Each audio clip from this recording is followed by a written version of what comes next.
High, সবাই কেমন আছো? চলে আসলাম রূপগঞ্জ মন্দিরের সেকেন্ড পার্ট ব্লগটি নিয়ে। তোমরা প্রথম পার্টে যে এত ভালোবাসা দিবে আমার অনেক ভালো লেগেছে। তোমরা যে ভগবানের বিষয়ে এত সেনসিটিভ, সবাইকে জানাই ধন্যবাদ। চলো আর বেশি কথা না বলে আমরা ভিডিওতে ফিরে যাই।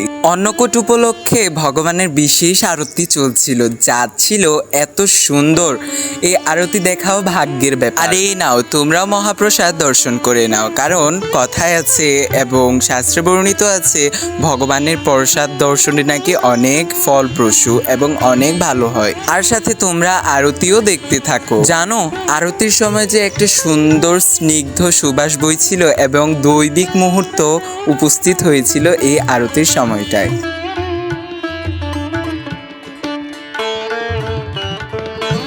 আর আমরা সব ভক্তরা মিলে আরতির সাগরে ভাসছিলাম, এত সুন্দর লাগছিল। অনেকে ভিডিও করছিল, অনেকে তাদের মনের বাসনা ভগবানের সামনে তুলে ধরছিল।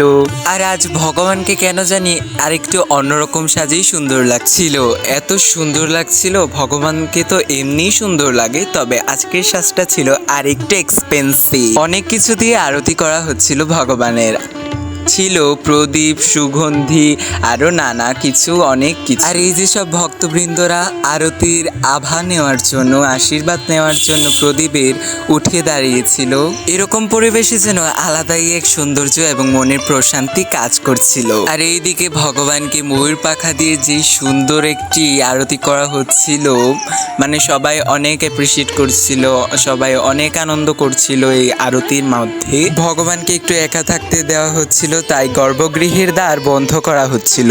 আর জানো, এই মুহূর্তে হচ্ছে যখন একটু আগের ভিডিও, আর আমি ভুলে ক্লিপসটা আগে অ্যাড করে ফেলেছি তোমাদের সাথে, সরি টু সে, অ্যাডজাস্ট করে নিও তোমরা। আর জানো, আমার না একটু পা ব্যথা করছিল, তাই আমি একটু মন্দির থেকে বেরিয়ে একটু হাঁটাহাঁটি করছিলাম। আর এই হচ্ছে ময়ূরপঙ্খী, আর এইখানে যে সুন্দর সুন্দর মাছ। জানো, সত্যিকারের কথা বলতে, মানে সত্যিকার অর্থে কোনো কিছু বলতে হলে এই মন্দিরটা আমার এত ভালো লেগেছে পার্সোনালি। আর এই হচ্ছে আমাদের দীপক দা, ওনার সাথেও দেখা হয়ে গেল, তারাও এসেছে অন্নকূটের এই রূপগঞ্জ মন্দিরে।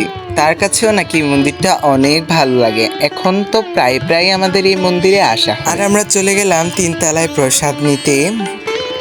এই যে দেখো কত ভক্তের সমাগম, এটা ছিল দ্বিতীয় ব্যাচ, মানে প্রসাদ নেওয়ার অনেক ভক্ত এসেছিল। আর প্রসাদ নেওয়া শেষে আমরা মন্দির প্রদক্ষিণ করছিলাম দ্বিতীয়বারের মতো। আমরা এসে একবার মন্দির প্রদক্ষিণ করেছি, এখন দ্বিতীয়বারের মতো মন্দির প্রদক্ষিণ করছিলাম।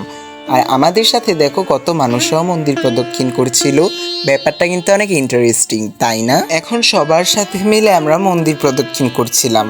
দীপকদা বলছিল চলো আরেকবার করে ফেলো, তাই তার কথা শুনে আরেকবার করে ফেললাম। তারপর যেন ভাগ্নি বলছিল কি নাকি কিনবে ঠাকুরের, পরে দীপকদা বলছিল চলো একটু পছন্দ করে দাও তো।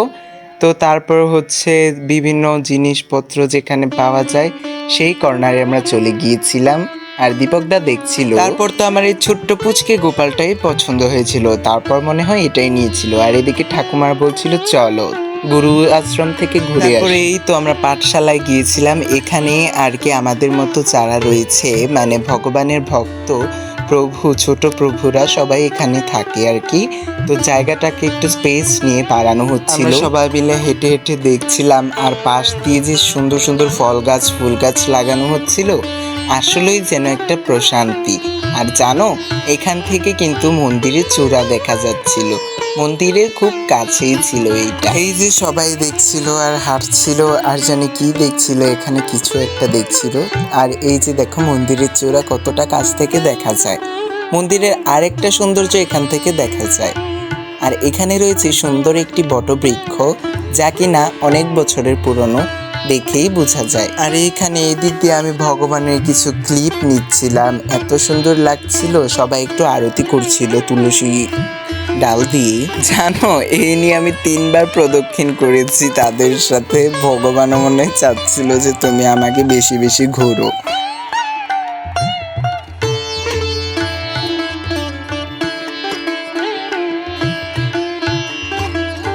এই যে আমরা সবাই মিলে প্রদক্ষিণ করছিলাম, এই যে ঠাকুমা আমার, এই যে সবাই মিলে আমরা এই যে এখন প্রসাদ দিবে। আর ঠিক এইখানটায় প্রভুরা, মানে ছোট প্রভুরা এবং কয়েকটা মাতাজি এত মধুর কণ্ঠে সুন্দর সুন্দর ভজন কীর্তন করছিল, সবাই এখানে বসে সেটাই শুনছিল। এই যে দেখো আমরা সবাই বসেছিলাম এখানে কতক্ষণ, দেখলেও যেন চোখটা জুড়িয়ে যায়। ভগবানের কি এত সুন্দর রূপ, ভগবানের রূপ দর্শনেও অনেকটা মনে শান্তি আসে। আর এখানে আরেকজন প্রভু একবারে কি বলবো, অনেক সুন্দর একটি ভক্তি দিয়েছে, মানে সর্বাঙ্গে প্রণাম করেছে। আর এইদিকে আমাদেরও মনে হয় যাওয়ার ডাক পড়েছে, কারণ বেলা তো বয়ে যায়, আর কত থাকবো তাই না? তাই হেঁটে হেঁটে সবার সাথে চলে যাচ্ছিলাম আমাদের সেই ছোট ছোট ছোট ছোট ছোট অটোর কাছে। ভাইদাবে ব্লগের সামনে একটু মজা করলাম, কি রাগ করলাম? তোমাদের অনেকই বোরিং লাগছিল ব্লগটা দেখতে, তো বোরিং ফিলটা কাটানোর জন্য একটু মজা করছিলাম। আর এই যে দেখো ফল ঘেরা সবকিছু দেখতে দেখতে আমরা চলেই যাচ্ছিলাম। আর সূর্যটা এত সুন্দর লাগছিল বিকালের, এক কথায় অসম। আমরা সবাই উপভোগ করছিলাম সূর্যটা। আর এই যে 300 ফিট দিয়ে বাড়ি চলে যাচ্ছিলাম।